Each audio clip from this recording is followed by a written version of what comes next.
치하. 안녕하세요. 지구과학 토파보기 28강입니다. 자, 28강은 외계 행성계 탐사예요. 여러분, 외계 행성이라는 게 뭐냐면요. 우리 지구도 행성이잖아요. 지구는 태양이 거느리고 있는 행성이죠. 우리 태양이 거느리고 있는 행성, 수금지와 목토천에 이렇게 여러 개의 행성들을 태양이라는 별이, 항성이 거느리고 있습니다.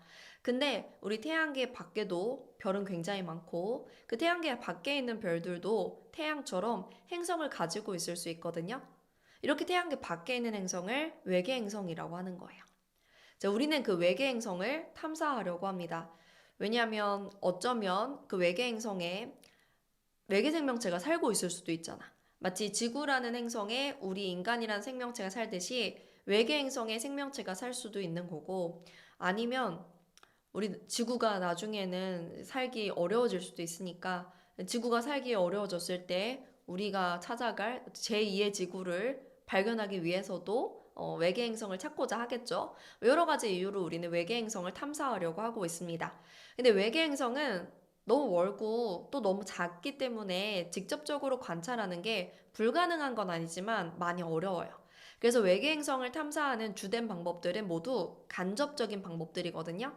그래서 우리는 외계 행성 탐사 방법 세 가지를 볼 건데 그 세 가지가 모두 간접적인 탐사 방법이다 라고 일단은 알아두시면 돼요. 자, 그럼 첫 번째 방법부터 볼게요. 첫 번째 방법은 식현상입니다. 여기서 식이라는 게 사진이 먼저 나와버렸네. 식이라는 게 지금 화면에 있듯이 이클립스, 영어로는 그러니까 사탕 이름도 이런 사탕이 있는 걸로 알고 있는데 그 사탕이랑은 무슨 관계가 있는지는 모르겠어요. 그리고 한자로는 이 식이 좀먹다, 갉아먹다 이런 뜻이거든요. 어떤 천체가 있는데 그 천체의 일부가 가려진 게 마치 이제 뭐에 의해서 먹힌 것처럼 보이기 때문에 우리 식이라는 단어를 쓰는 거겠죠. 우리가 알고 있는 식현상으로는 일식과 월식이 있습니다. 아까 살짝 공개가 됐는데 일식. 지금 이 사진은 개기일식 사진이거든요. 여러분, 일식이라는 거는 달이 태양을 가리는 거를 일식이라고 해요. 달이 태양을 완전히 가린 모습이 지금 이 모습이거든요. 사실 우리 태양에는 지금 뭐 흰색으로 보이는 것처럼 태양에도 대기가 있어요. 근데 평소에는 잘 안 보이죠. 태양 표면이 너무 밝기 때문에 태양 표면이 달에 의해서 완전히 가려진다면 이렇게 태양의 대기 부분도 볼 수 있게 됩니다. 근데 제가 인터넷을 하다가 이 일식 사진에 붙은 재밌는 제목을 봤어요. 이 일식 사진이 나오고 거기에 제목이 이렇게 붙어 있더라고요. 전지적 참치캔 속 참치 시점. 그러니까 참치 캔 안에 있는 참치가 이렇게 캔 뚜껑이 따지는 모습을 볼 때 이렇게 테두리에 빛이 나오는 것처럼 보일 거다라는 그런 의미인 것 같은데 재밌죠? 그래서 이 제목을 가지고 와봤고요. 아니면 또 일식 사진인데 이런 것도 있어요. 자, 이것도 지금 태양이 달에 의해서 태양의 일부가 가려진 상황입니다. 근데 여러분 혹시 이거 보이세요? 여기 이렇게 새같이 조그만 점 같은 게 이게 태양 표면에 이렇게 마치 날아가는 것처럼 보이죠? 이게 뭐냐면 국제우주정거장이에요. 그 국제우주정거장도 우주 공간을 이렇게 막 다닐 거 아니에요. 걔가 마침 태양 앞을 지나는 모습이 찍힌 거죠. 이거 좀 멋진 사진인 거지. 왜냐면 우리 자연 위성인 달과 인공 위성인 국제우주정거장이 동시에 태양을 가리고 있는 사진을 찍은 겁니다. 그래서 이런 사진도 우리 볼 수 있고요. 아니면 월식도 식현상 중에 하나죠. 월식은 뭐냐면 요거는 태양이 아니고 달이 가려지는 거예요.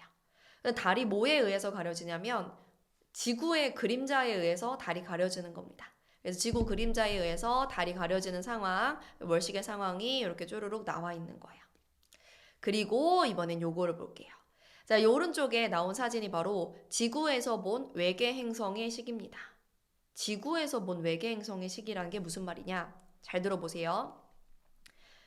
우리 태양계에서 지구가 이게 중심에 태양이라는 별이 있으면 태양 주변을 돌죠. 그걸 우리는 공전이라고 해요. 마찬가지로 태양계 밖에 외계 행성이 있다면 그 외계 행성도 자기의 중심 별 주변을 공전을 할 거예요. 그러면 우리가 지구에서 그 모습을 관찰한다면 이렇게 보일 거라는 거죠. 아래다 그림을 하나 띄워볼게요. 지금 이런 상황인 거야. 지금 노란색 큰 이 동그라미가 별인 거고 그 별 주변을 이렇게 파란색 행성이 공전을 하고 있는 상황인 거예요. 그러면 이 화면을 보는 여러분이 관측자입니다. 관측자가 외계에 있는 행성을 본 거지. 그리고 그 중심별을 같이 본 거지. 그러면 봐봐. 외계 행성이 공전하면서 슈 가립니다. 별의 일부분을 가려요. 그러면 이렇게 행성이 별을 가리면 별의 밝기는 조금 감소한단 말이에요. 이게 바로 식현상인 거예요. 예를 들어 제가 설명하려고 지금 책상 앞에 귤을 가지고 왔는데 귤. 제 얼굴이 중심 별이라고 해봅시다. 제 얼굴이 별이에요. 그러면 이 귤은 나의 행성이야. 내 새끼 행성이야. 내가 거느리고 있네. 그럼 행성은 나라는 별, 이 내 얼굴 주변을 도는 거죠. 이렇게 돕니다. 그때 이 행성이 여러분이 또 이제 관측자예요. 관측자가 이렇게 나를 바라볼 때 별이 이 행성에 의해서 이렇게 가려질 수 있다라는 거죠. 그러면 별에서 나오는 밝기가 좀 어둡게 관측이 된다라는 거죠. 자, 그럼 식현상을 요 그림으로 좀 정리를 해볼게요. 아, 이렇게 외계 행성이 별 앞을 지나가면서 별을 가릴 때 별의 밝기 감소가 나타나는 걸 식현상이라고 하는구나. 그럼 내가 어떤 별을 관측을 오랫동안 하는데 그 별의 밝기가 감소해. 근데 그 감소가 주기적으로 감소해. 왜냐면 행성이 한 바퀴 돌아서 다시 되돌아오면 또 식현상이 일어나고 또 한 바퀴 돌아서 되돌아오면 또 식현상이 일어나니까 이렇게 주기적인 밝기 감소가 나타나면 아, 요 별 행성이 있구나. 이렇게 외계 행성의 존재를 알 수 있다라는 거예요. 근데 그럼 제가 이제 행성의 움직임을 좀 단계적으로 보여드릴게요. 이 아래에 있는 시간에 따른 밝기 변화 그래프와 함께 지금 이 상황에서는 행성이 별을 가리고 있지 않으니까 별의 밝기가 가려지지 않았을 때 온전히 이 정도의 밝기로 보일 겁니다. 근데 행성이 조금 이동해가지고 여기까지 왔어. 완전 별을 가리기 직전인 거죠. 요때가 언제겠어요? 이때가 되는 거죠. 그리고 이제 행성이 점점점 별을 가려요. 이때 행성이 별을 가리는 면적이 점점점 늘어나다가 요 순간부터는 행성 전체 면적이 별을 가리는 데 사용이 되는 거죠. 그럼 이때부터 별의 밝기는 최소가 될 거예요. 요 순간 제가 요 체크 순간 한번 표시해 보면 그래프에서 요 순간이 되겠죠. 그렇게 행성 전체 밝기가 별을 가리는데 쭉 사용이 됩니다. 언제까지? 요때까지. 그 요 순간, 지금 그린 요 동그라미 순간은 땡땡땡땡땡 요 순간이 되겠죠. 그리고 이제 행성이 별을 벗어나는 거예요. 별이 가려지는 면적이 이제 줄어들게 되다가 이렇게 행성이 별을 완전히 빠져나오면 다시 별을 원래 밝기로 돌아가겠죠. 이렇게 내가 어떤 별을 오랫동안 관측했는데 밝기의 감소가 나타났다. 그러면 이걸 우리가 식현상이라고 하고 이 별이 행성을 가지고 있다라고 판단을 하는 겁니다. 근데 여러분 이 식현상은요. 항상 관찰할 수 있는 건 아니야. 항상 모든 상황에서 이용할 수 있는 건 아닙니다. 생각해 보세요. 여러분이 또 이제 관측자예요. 여러분이 지금 이 별과 행성을 봅니다. 여러분의 이제 시선 방향으로 보세요. 여러분의 이제 시선 방향을 생각했을 때 이 행성이 별 주변을 도는 공전 궤도 면이 있을 거 아니에요. 그 공전 궤도 면이 여러분의 시선 방향과 나란하다면 식견상은 일어나겠죠. 여러분이 지금 이렇게 보고 있잖아요. 이렇게 보고 있잖아요. 이 화면을 이렇게 보고 있잖아요. 그때 이 별이 도는 궤도가 이렇게 여러분의 시선 방향과 나란하다면 이 안에서 식견상이 일어날 텐데 만약에 여러분이 이렇게 시선 방향으로 볼 때 공전 궤도 면이 이렇게 수직이라면 식견상이 일어나기 어렵겠죠. 그쵸? 보세요. 막 이렇게 노는데 별이 가려지는 순간은 없잖아요. 그래서 관측자가 보는 시선 방향과 행성의 공전 궤도면이 거의 나란할 때 이용할 수 있는 방법이에요. 100% 나란하지 않아도 약간 비스듬하면 별의 행성 등장, 행성이 이런 식으로 지나가도 별의 일부가 가려지기는 하잖아요. 근데 각도가 좀 커지면 가려지기가 어려울 거 아니에요. 그래서 거의 나란하다라는 말을 쓰는 거고. 그다음에 두 번째, 행성이 어떨수록 이 식현상을 뚜렷하게 우리가 관찰할 수 있을까요? 행성이 어떨수록? 맞아. 행성이 클수록 행성의 크기가 커야지 별이 가려지는 면적이 크니까 식현상이 뚜렷한 거거든요. 그래서 행성의 반지름이 클수록 반지름이 큰 게 크기가 큰 거니까 행성의 존재를 확인하기가 쉬운 거예요. 그러면 위에 있는 그래프 볼게요. 우리 이 그래프에서 이 밝기의 감소폭 있죠. 이 밝기 감소폭은 만약에 행성의 반지름이 2배가 된다면 이 밝기 감소는 몇 배가 될까요? 당연히 행성의 크기가 커졌으니까 밝기 감소도 커지겠죠? 근데 똑같이 2배가 되는 건 아니야. 왜냐? 이 밝기 감소폭은 행성의 면적에 비례하는 거거든. 그래서 행성의 반지름이 2배가 된다면 이 밝기 감소폭은 2의 제곱 4배가 될 거예요. 즉, 이 밝기의 감소폭은 행성 반지름 제곱에 비례하더라라는 거 알아두시고요. 그다음에 동그라미 3번. 이 식현상이 주기적으로 일어난다라고 했는데 그 식현상이 일어나는 주기가 곧 행성이 별을 한 바퀴 돌고 다시 되돌아오는 시간이니까 행성의 공전 주기가 되겠죠.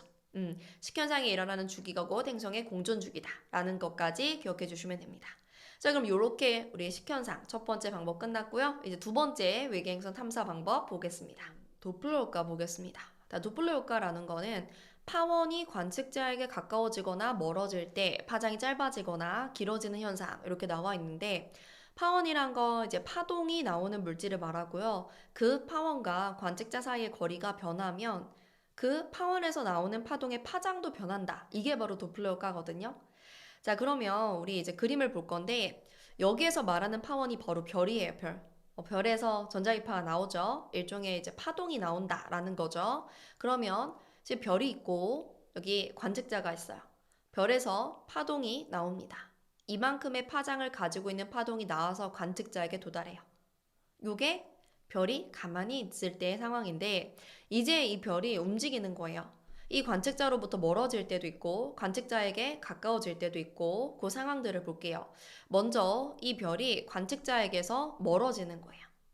별이 관측자에게서 멀어집니다.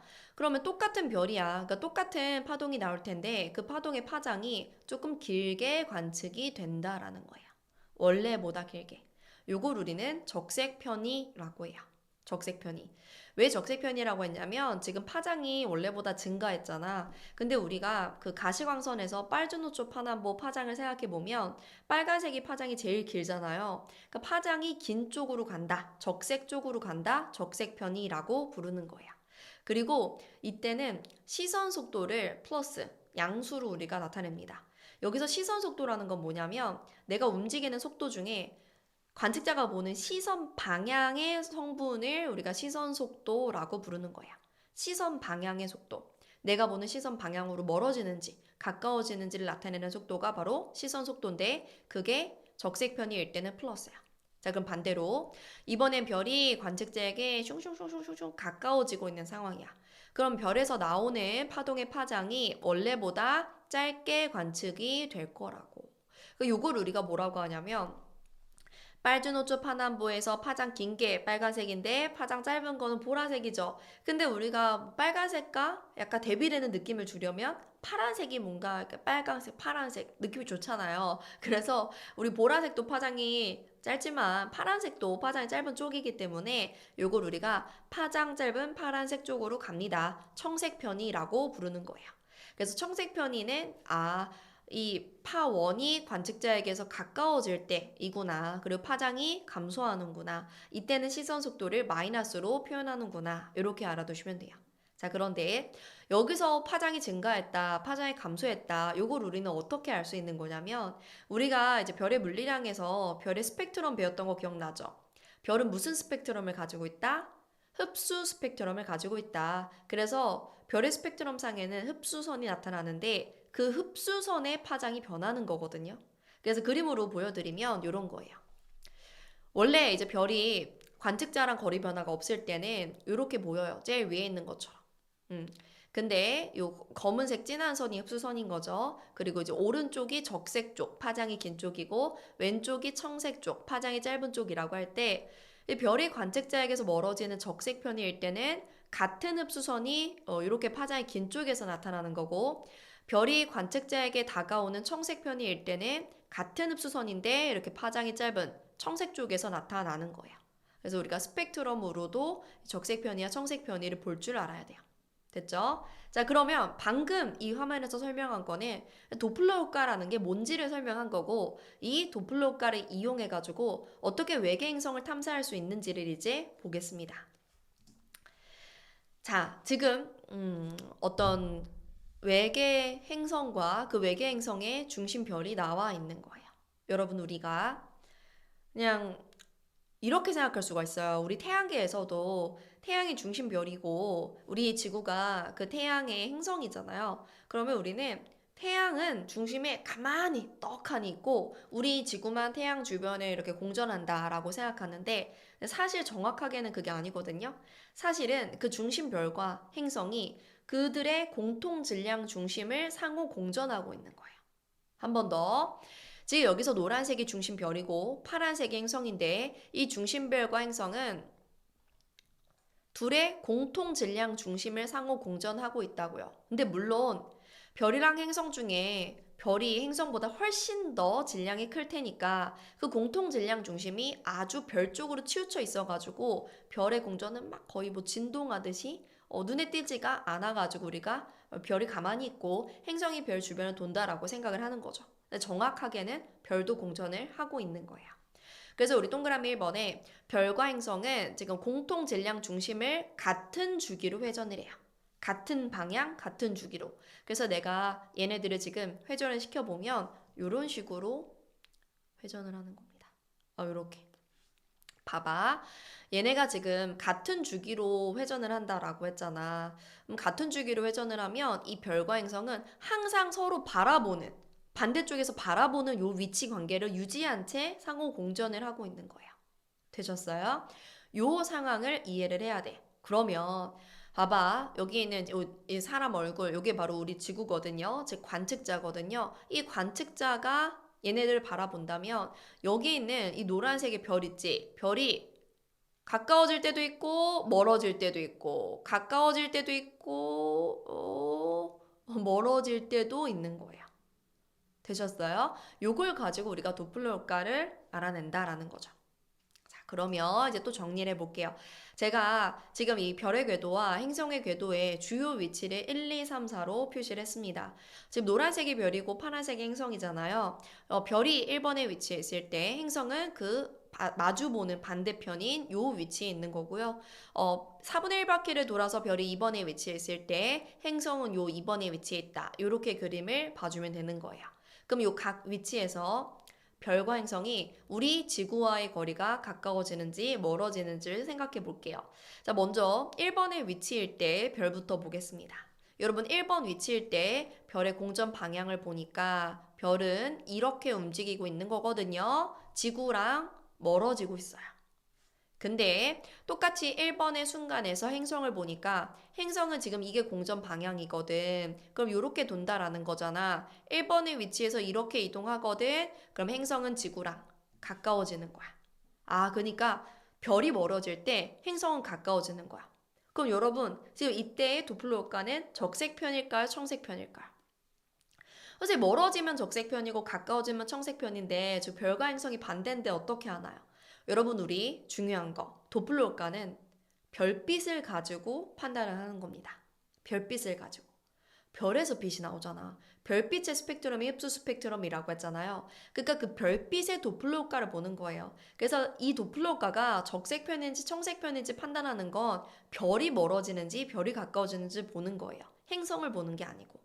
그래서 지금 1번 순간에 별은 멀어지니까 적색편인 거고 별에서 나타나는 그 흡수선의 파장은 원래보다 파장이 증가해가지고 관측이 될 거고 별의 시선 속도는 플러스가 될 거다라는 거예요. 됐죠? 자, 그럼 이제 2번 순간. 2번 순간 별은 여기 있는데 지금 별의 접선 방향으로 속도를 직선이 아니지만 이렇게 그려보면 지금 이때는 별은 이 지구로부터 가까워지는 것도 아니고 멀어지는 것도 아니야. 그거는 행성도 마찬가지인 거야. 지금 이번 순간에는 별과 행성이 지구와의 거리 변화가 없습니다. 그래서 도플러 효과도 없습니다. 시선 속도가 0이에요. 자, 그 다음에 3번 순간. 이제 좀 속도를 붙여가지고 3번 순간에 별은 지구에 접근을 해. 그런데 반대로 행성은 지구로부터 멀어지는 거야. 그러면 별은 접근, 행성은 멀어져. 그럼 이건 적색편이야, 청색편이야? 우리 따질 때 별을 뭐라고 했어? 별이 가까워지니까 청색편이고요. 파장이 감소하고요. 시선 속도 마이너스입니다. 자, 그 다음에 이제 4번 순간. 자, 4번 순간에서 별은 이렇게 이동을 하죠. 그리고 행성은 이렇게 이동을 하죠. 별과 행성 모두 관측자와의 거리 변화가 없습니다. 그러면 시선 속도가 0이 되는 거죠. 이 정도 판단할 수 있으면 돼요. 되셨죠? 그럼 퀴즈. 우리가 아까 외계행성 탐사 방법으로 식현상이란 것도 봤단 말이야. 그럼 지금 이 상황에서도 식현상은 일어날 거야. 선생님, 근데 아까 식현상에서 선생님 별 가만히 있는 것처럼 그리시지 않았어요? 사실 가만히 있는 것처럼 그렇지만 그 식현상에서의 별도 막 이렇게 조금씩 공존하고 있었던 거죠. 그러니까 여기서도 식현상의 상황을 찾을 수 있어야 돼. 지금 1, 2, 3, 4 중에 식현상은 언제일까? 식현상이란 건 행성이 별을 가리는 거거든. 우리 관측자가 이렇게 봤을 때 파란색의 행성이 별을 가리려면 이번 순간이어야 되는 거예요. 이번 순간에는 행성이 별을 가리니까 식현상이 일어난다까지 알아두셔야 됩니다. 자, 그런데 식현상 같은 경우는 관측자의 시선 방향과 행성의 공전 궤도면이 거의 나란해야지 이용할 수 있는 방법이었는데 도플러 효과도 비슷해. 도플러 효과도 생각해봐. 우리가 보는 시선 방향. 여러분이 이제 보세요. 여러분이 이렇게 저를 봅니다. 여러분의 시선 방향과 이 행성의 공전 궤도면이 막 이렇게 공전하는 게 공전 궤도면이 여러분의 시선 방향과 나란해야지 얘가 이 공전 궤도면에서 멀어지고 가까워지고가 뚜렷할 거 아니에요. 만약에 이렇게 수직하면 멀어지고 가까워지고가 없다는 거예요. 수직할 땐 이용할 수 없어요. 그래서 관측자의 시선 방향과 행성의 공전 궤도면이 수직일 땐 이용할 수 없다. 근데 이게 사실 식현상과 거의 비슷한 내용이긴 한데 약간의 차이점은 식현상은 거의 나란해야 돼. 그러니까 시선 방향과 그 공전 궤도면 사이 각도가 수직은 아니더라도 그리고 꽤나 크다면 식현상이 일어나지 않을 수가 있어요. 행성이 별을 안 가릴 수가 있습니다. 그런데 도플러 효과 같은 경우는 아예 수직만 아니라면 조금이라도 도플러 효과는 나타난다. 그래서 수직이 아닐 때만 이용할 수 있다. 이런 의미로 이번 문장을 적은 겁니다. 자, 그 다음에 이제 동그라미 3번. 아까 식현상에서는 행성이 반지름이 클수록 식현상을 더 뚜렷하게 볼 수 있다라고 했는데 도플러 효과 같은 경우는 행성의 질량이 클수록 행성의 존재를 확인하기가 쉬워요. 무슨 말이냐? 자, 이제 별과 행성의 공통 질량 중심이 이렇게 빨간색 점처럼 있죠. 근데 행성의 질량이 좀 커진다면 원래 이 공통 질량 중심은 완전 별 쪽에 치우쳐 있을 거란 말이야. 근데 행성의 질량이 커지면 약간 이 공통 질량 중심이 행성 쪽으로 이동하겠지. 그러면 별의 이 공전 궤도는 어떻게 돼요? 더 커지게 되는 거야. 아, 별의 공전 궤도가 더 커져? 그러면 같은 시간 동안 별은 더 긴 궤적을 돌아야 되니까 별이 공전하는 속도가 빨라지는 거야. 별의 속도가 빨라지면 별이 멀어지고 가까워지고도 뚜렷하게 되겠죠. 도플러 효과도 뚜렷해가지고 시선 속도의 그 절대값이 크게 나타나니까 도플러 효과로 외계 행성을 더 발견하기가 쉬워진다라는 거죠. 그래서 식현상은 외계 행성 크기가 클수록 도플러 효과는 외계 행성의 질량이 클수록 뚜렷하다라는 거 알아두시면 됩니다. 자, 이렇게 우리가 도플러 효과에 관한 내용은 끝났는데 도플러 효과에서 좀 어려운 문제가 나올 수가 있거든요. 예를 들면 지금 제가 여기 요 그림상에 행성의 위치를 하나 더 찍어볼게요. 잘 보세요. 이렇게 보이나요? 지금 나왔는데 이렇게 조그만 요 행성. 선생님 왜 조그맣게 그리셨어요? 크게 그려도 되는데 크게 그리면 잘 안 보일까봐 조그맣게 그린 거예요. 요 궤도가 잘 안 보일까봐.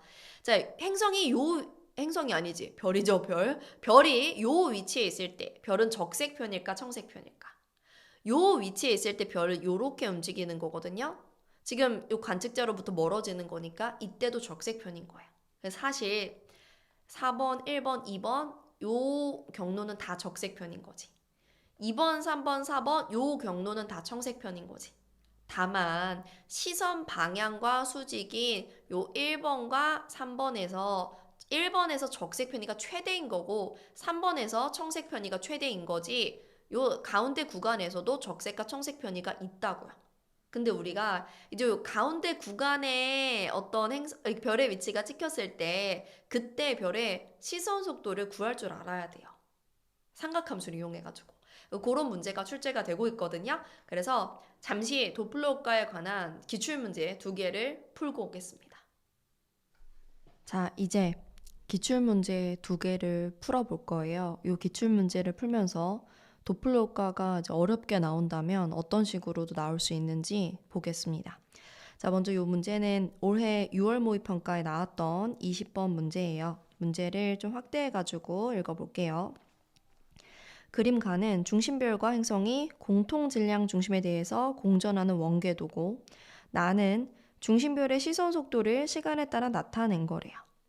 행성이 A에 위치할 때 중심별의 시선 속도가 마이너스 60m/s라고 하고 행성의 공전 궤도면은 관측자의 시선 방향과 나란하대요.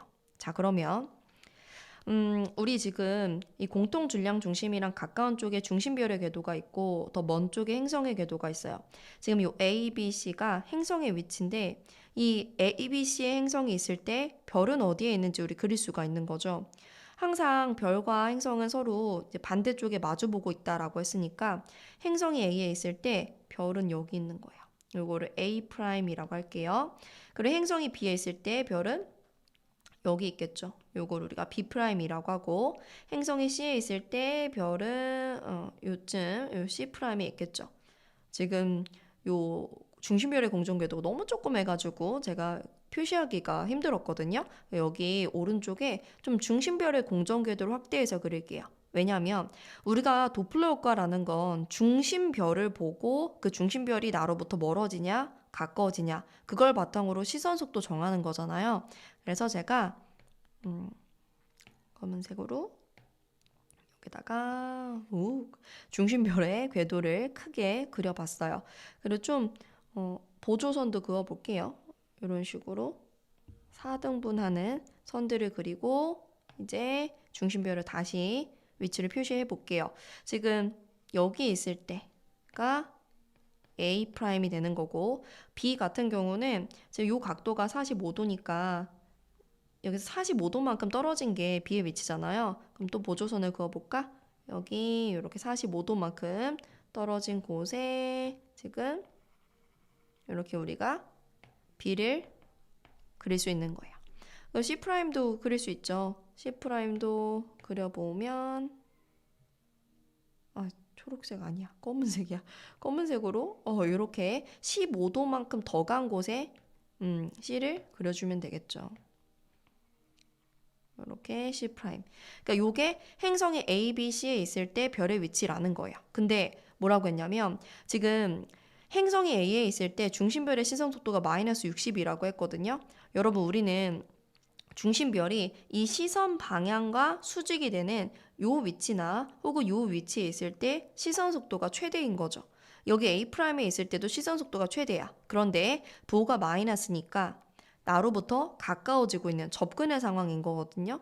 그래서 지금 관측자의 시선 방향이 이렇게 나와 있죠? 지금 이 방향에 관측자가 있는 거예요.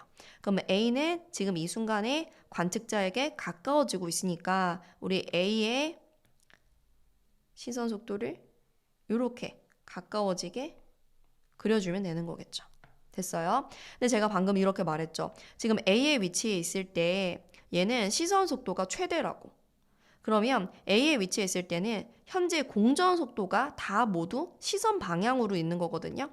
지금 이게 시선 방향인데 얘가 움직이는 이 공전 속도가 시선 방향으로만 있잖아요. 그러니까 시선 방향과 그것과 수직한 성분으로 나눌 필요가 없는 거지.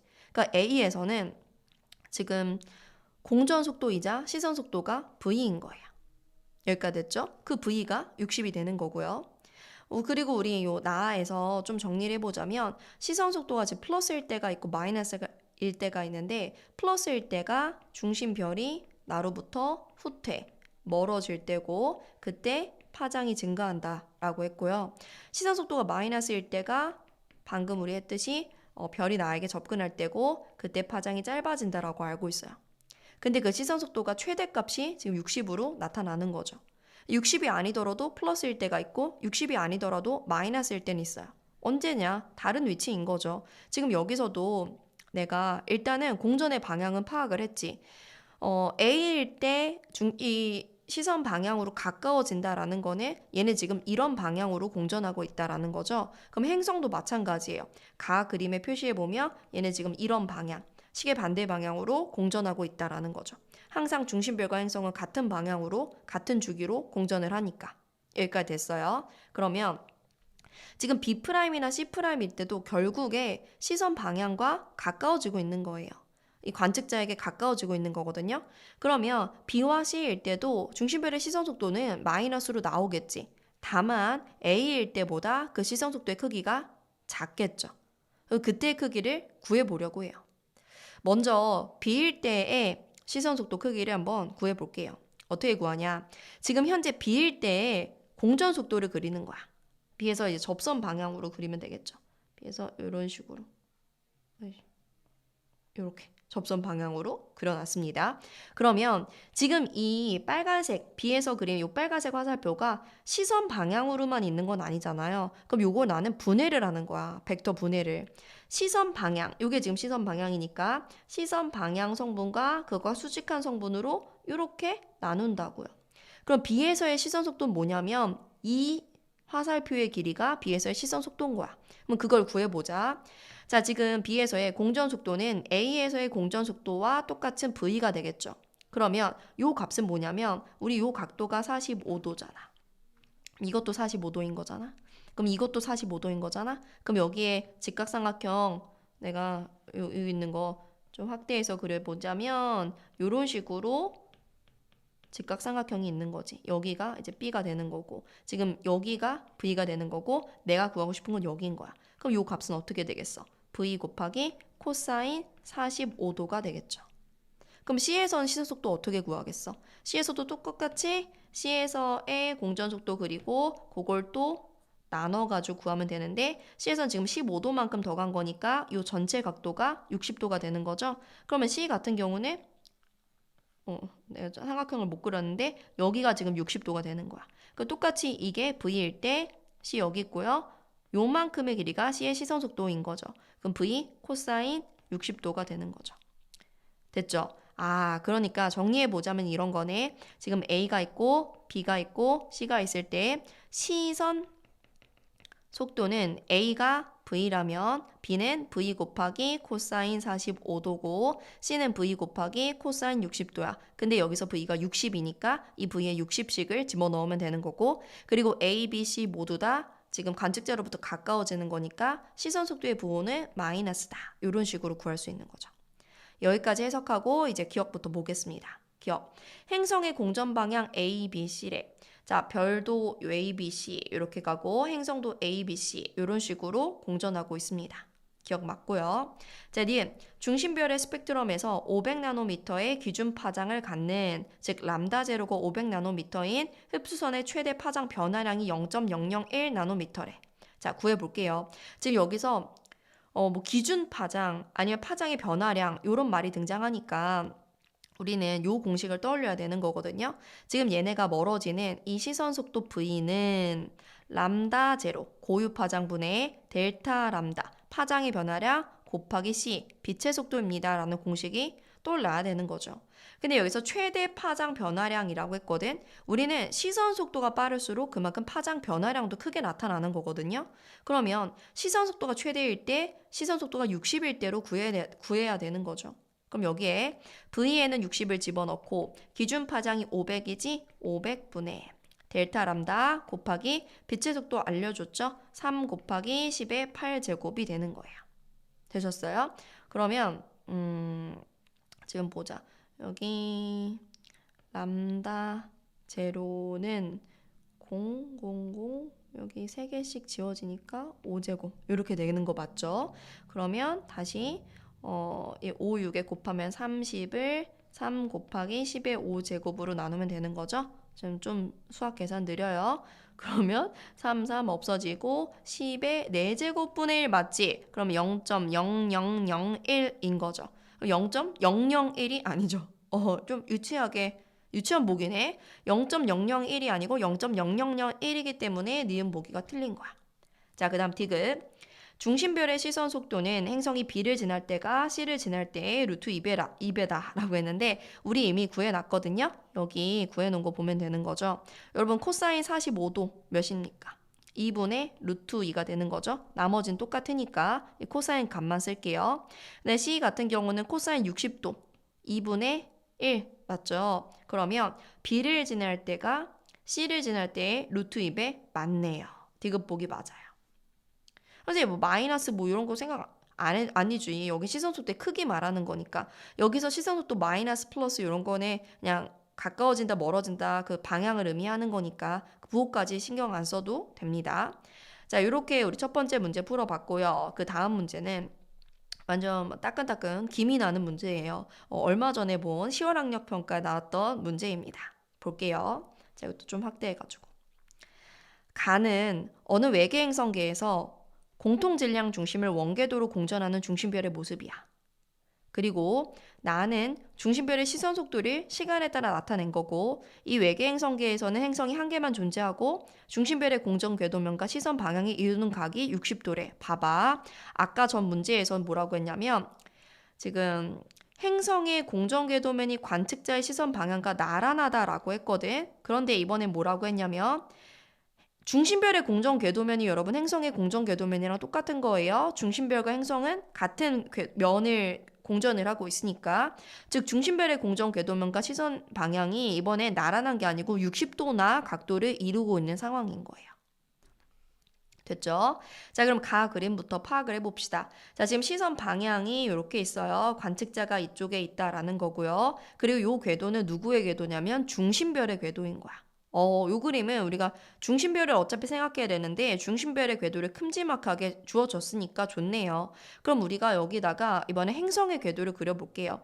행성의 궤도는 중심별의 궤도보다 더 크게 그리면 되겠죠? 더 크게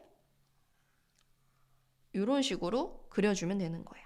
그러면 항상 중심별과 행성 서로 반대 방향 마주보고 있다고 했죠? 중심별이 기억에 있을 때 행성 어디 있는 거야? 여기 있는 거야. 요게 이제 행성이 기억에 있을 때 위치인 거고 그리고 중심별이 니은에 있을 때 행성은 여기에 이런 식으로 있는 거예요. 그리고 중심별의 공전 방향이 이렇다면 행성의 공전 방향도 이렇게 되겠죠. 그럼 뭐예요? 기억 순간에 중심별은 여기 있고 행성은 여기 있고 니은 순간에 중심별은 여기 있고 행성은 여기 있고 그러면서 얘네들이 서로 이제 같은 주기를 가지고 공전하고 있다라는 거지. 그리고 얘네들 지금 공전 궤도 면이 봐봐. 공전 궤도 면이 이런 식으로 이제 공전 궤도 면이 있는 거잖아요. 그 공전 궤도 면이 내가 보는 시선 방향과 60도의 각도를 이루고 있다고. 그러면 이런 거거든요. 중심별이 시선 속도가 제일 클 때를 볼까? 중심별이 시선 속도가 제일 큰 순간이 제일 이제 멀어질 때니까 중심별이 여기 있을 때 이렇게 제일 멀어지는 정도가 크겠죠. 그리고 중심별이 시선 속도가 제일 마이너스로 작을 때 중심별은 여기 있겠죠. 작을 때라기보다 이제 마이너스로 가장 클 때라고 말하는 게 맞겠네. 자, 여기 있을 때 중심별이 이제 가까워지는 정도가 제일 커요. 그런데 여기서 중요한 거는 얘네가 공전 궤도면과 시선 방향에 이루는 각도가 60도이기 때문에 이때 내가 공전하는 속도가 만약 V라면 이 V만큼이 모두 시선 속도인 건 아니야. 여러 위치 중에 시선 속도가 제일 클 때는 맞는데 그때의 시선 속도가 공전 속도는 아니라는 거지. 그러면 지금 제가 그린 요 순간을 좀 확대해서 또 그려볼게요. 자, 요렇게 지금 중심별이 있고요. 중심별이 지금 가까워지고 있는 중입니다. 시선 방향에 관측자 여기 있을 때 이렇게 가까워지고 있는 중이에요. 그런데 지금 여기 보면 지금 이 순간에서 관측자가 보는 시선 방향 성분으로 또 나눠야 되는 거야. 이런 식으로 나눴을 때 이게 찐 시선 속도라는 거지. 이게 바로 시선 속도야.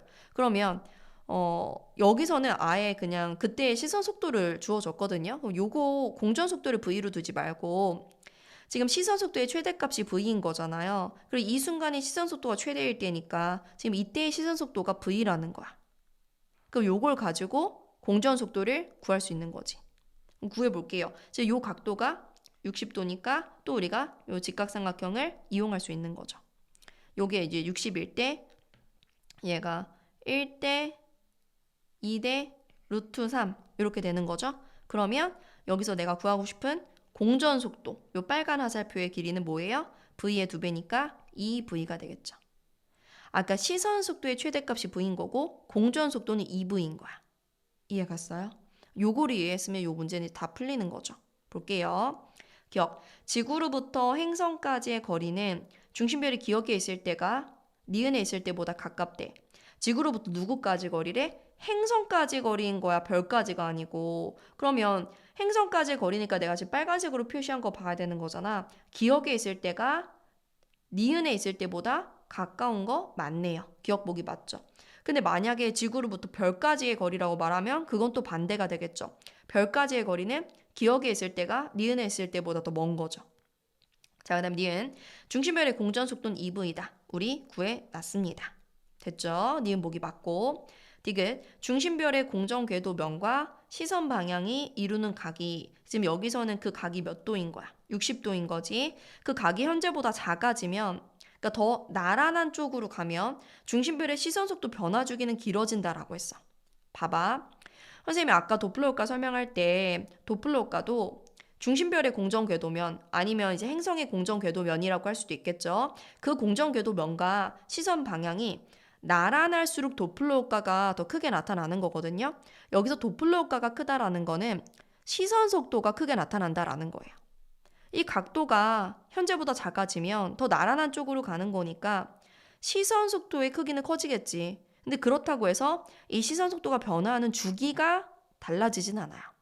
여기서 시선 속도가 변하는 주기가 곧 이 별이나 혹은 행성의 공전 주기일 거 아니에요. 그게 달라지진 않죠. 그러니까 나 그래프에 이 각도가 현재보다 작아지는 상황을 그려본다면 뭐 이런 식으로 시선 속도 값만 커지는 거죠. 변화 주기는 관계가 없더라. 그러면 정답은 기억 니은이니까 4번을 골라주면 되는 거예요. 아, 그래서 우리가 지금 따끈따끈한 기출문제 2개를 풀어봤는데 이 기출문제 2개를 푸니까 도플러 효과가 우리가 봤던 주요 위치 4개, 주요 위치 4개라는 게 뭐야? 그러니까 별의 공전 궤도, 행성의 공전 궤도 이렇게 있고 관측자가 뭐 여기에 있다라고 했을 때 우리 주요 위치라고 한다면 얘네 이렇게 공전하면 보통 요 4개의 위치가 주요 위치잖아요. 얘 제일 빨리 멀어질 때, 얘 제일 가까워지는 정도가 클 때, 얘는 도플러 효과가 없을 때 요거 4개를 그 전에 쉽게 나온다면 물어봤다면 이제 요 다른 위치에서도 우리 상악함수를 이용해가지고 시선 속도 값을 구해내는 그런 식의 문제도 나오고 그리고 공전 궤도면과 시선 방향이 나란한 경우뿐만 아니라 이렇게 각도를 가진 경우에도 시선 속도를 구하는 문제가 나올 수 있다라는 거를 이제 최신 기출 문제를 풀어보면 여러분이 약간 경향을 파악할 수 있을 거예요. 그래서 이런 문제도 연습해야 된다라는 거 같이 풀어봤고요. 이제 우리 다음 외계행성 탐사 방법으로 넘어가겠습니다. 자, 이제 마지막 세 번째 외계행성 탐사 방법인 미세 중력 렌즈 현상을 보겠습니다. 자, 미세 중력 렌즈 현상을 보기 전에 중력 렌즈 현상이 뭔지를 알아야 돼요. 중력 렌즈 현상. 자, 이 중력 렌즈 현상의 정의를 읽기 전에 아래에 있는 그림부터 보겠습니다. 자, 이 그림을 보시면 지금 얼굴, 관측자가 있고 별이 있습니다. 별에서 별빛이 나와요. 별빛이 이렇게 사방으로 나옵니다. 이렇게 나오죠. 원래 이 관측자는 지금 이 방향으로 오는 별빛만 볼 수 있을 거 아니야. 그런데 이 별에서 나오는 빛이 관측자에게 도달하는 그 경로상에 어떤 질량이 있는 거야. 이 질량은 꽤 커야 되거든요. 뭐 예를 들면 은하 같은 게 있는 거야. 은하면 질량이 클 거 아니에요. 그 안에 별이 많으니까. 이렇게 뭐 은하와 같은 어떤 질량이 있으면 중력이 있을 거 아니에요. 그리고 질량이 클수록 중력이 크겠죠. 중력이란 건 끌어당기는 힘이니까 이 빛도 끌어당겨지는 거야. 이렇게 가던 빛이 여기 이 질량에 의해서 이런 식으로 굴절이 되고 이렇게 가던 빛도 이런 식으로 꺾이게 되는 거예요. 마치 여기에 어떤 볼록 렌즈가 있는 것과 같이. 그러면 원래 관측자에게 들어오려고 하지 않았던 빛들도 다 들어오니까 이 질량에 의한 중력 렌즈 현상 때문에 별이 더 밝게 보일 수가 있는 거고요. 아니면 또 이렇게도 보여요. 이렇게 빛이 들어오잖아. 그럼 우리 사람 입장에선 빛이 요 경로로 왔겠다. 여기 별이 있구나. 이렇게 빛이 오잖아. 그럼 요 빛이 요 경로로 왔겠다. 여기 별이 있겠다. 이 똑같은 별의 모습이 여러 개로 보이는 거예요. 상이 여러 개로 보이는 거. 이런 것도 중력 렌즈 현상입니다. 중력 렌즈 현상.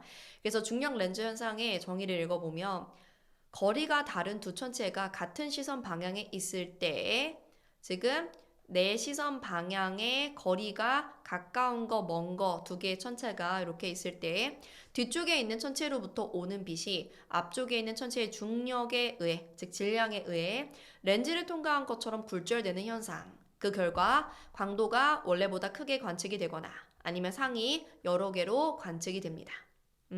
그러면 보통은 요 앞에 있는 질량의 역할을 누가 하느냐? 보통 은하들이 모여있는 은하단에 의해 나타난대.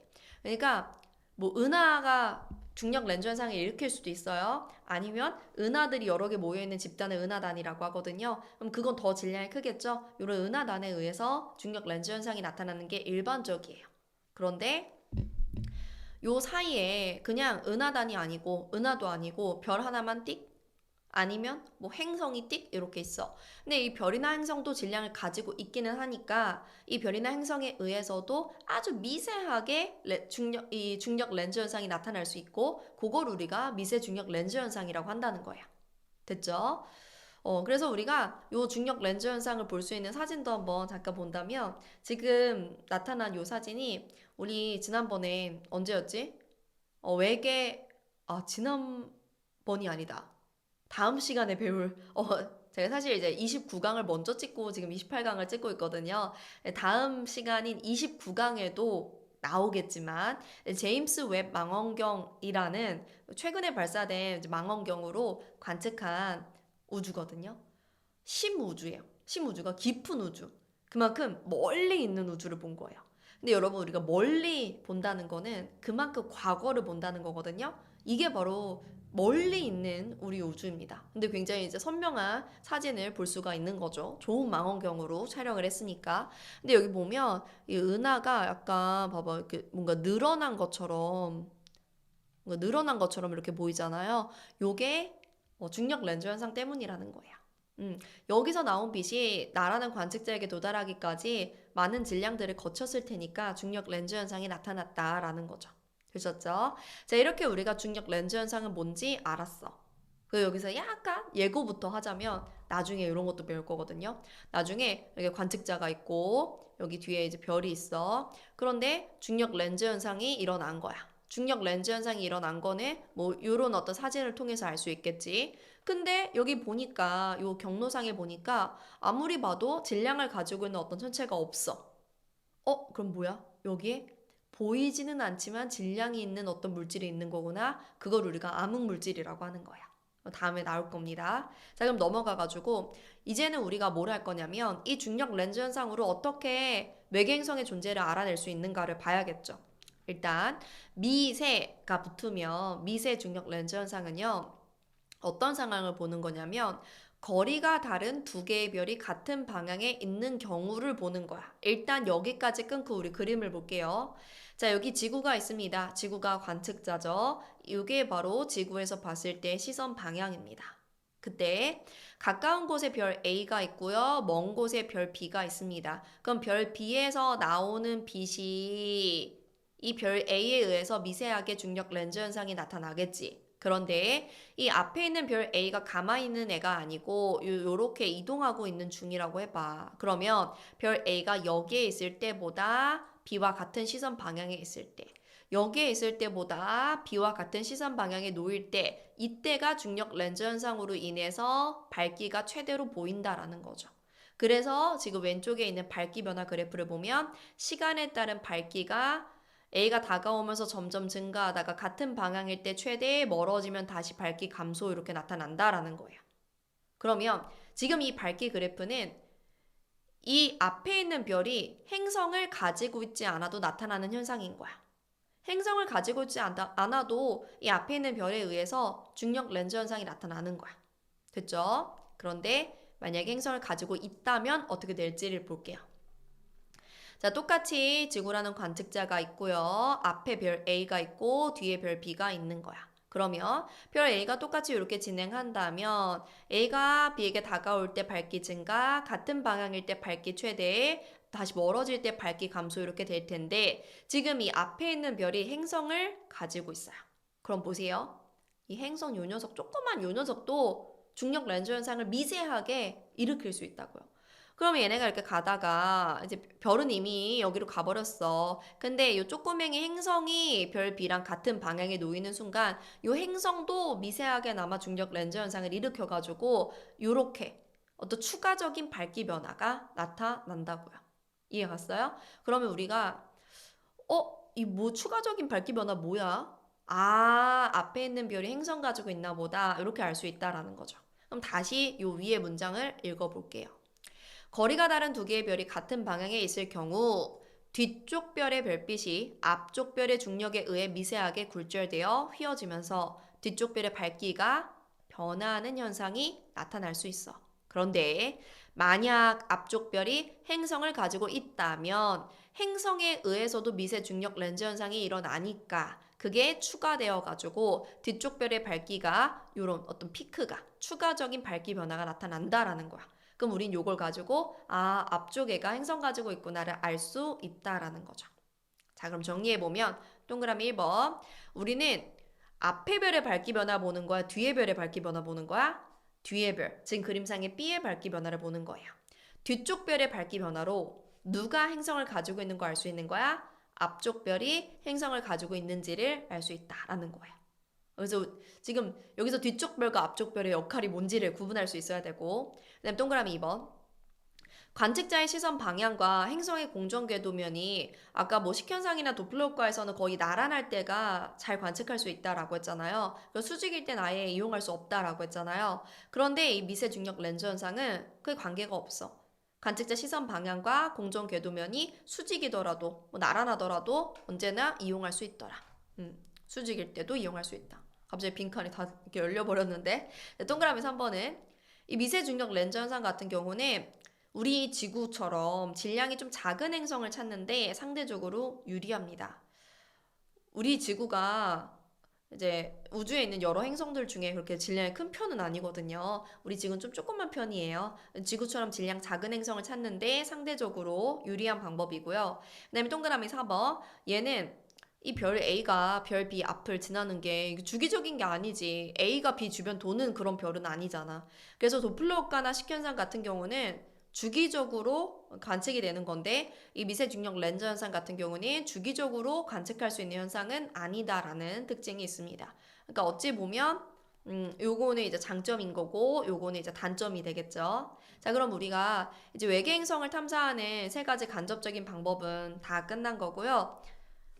직접적인 관측도 불가능하진 않으니까 같이 보겠습니다.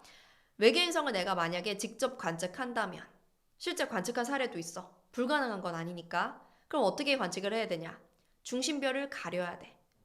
왜냐? 중심별이 너무 밝으니까 중심별을 가리지 않으면 행성을 볼 수가 없는 거예요. 중심별을 가립니다. 우리도 그렇잖아요. 우리도 이런 거지. 너무 밝은 게 있으면 다 그 옆에 있는 걸 볼 수가 없는 거야. 예를 들어 낮에 되게 밝죠. 낮에 별 떠 있나? 떠 있거든요. 낮에도 하늘에 별은 있는 거예요. 근데 우리 눈에 보이진 않아요. 왜냐면 태양빛이 너무 밝기 때문에 낮에 떠 있는 별은 볼 수가 없는 거죠. 그것처럼 여기서도 행성을 보려면 일단 별을 가려야 돼. 그리고 뭘로 촬영을 해가지고 외계 행성을 봐야 되냐면 이 외계 행성이 방출하는 전자기파가 있을 거 아니에요. 외계 행성 당연히 별보다 온도가 낮을 테니까 더 파장이 긴 적외선을 주로 방출하니까 적외선으로 촬영해야 볼 수 있는 거예요. 그리고 행성의 거리가 가까울수록 거리가 가까워야지 좀 더 크게 보일 테니까 그리고 반지름이 크고 표면 온도가 클수록 반지름이 크고 표면 온도가 커야지 전체 그 표면적에서 방출하는 에너지가 클 테니까 적외선이 더 강할 테니까 관측하기가 좋다라는 거죠. 직접 관측에 관한 것도 가볍게 알아두시고요.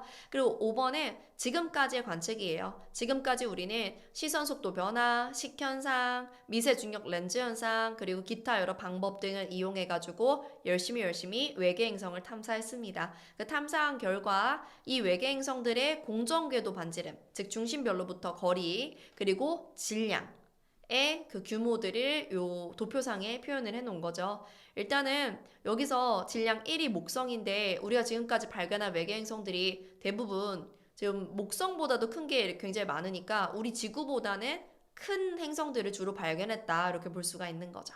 자, 그래서 여기까지 우리 외계 행성계 탐사 내용은 끝났습니다. 외계 행성계 탐사 내용은 여기까지가 끝이고요. 다음 시간은 약간 이어지는 내용인데 외계 생명체, 외계인이죠. 외계 생명체를 탐사하는 방법은 뭐 어떻게 되는지, 그리고 외계 생명체가 살 수도 있는 생명 가능 지대라는 거에 대해서 배워보겠습니다. 자, 그럼 여기까지 28강은 마치겠습니다. 지구 부셔!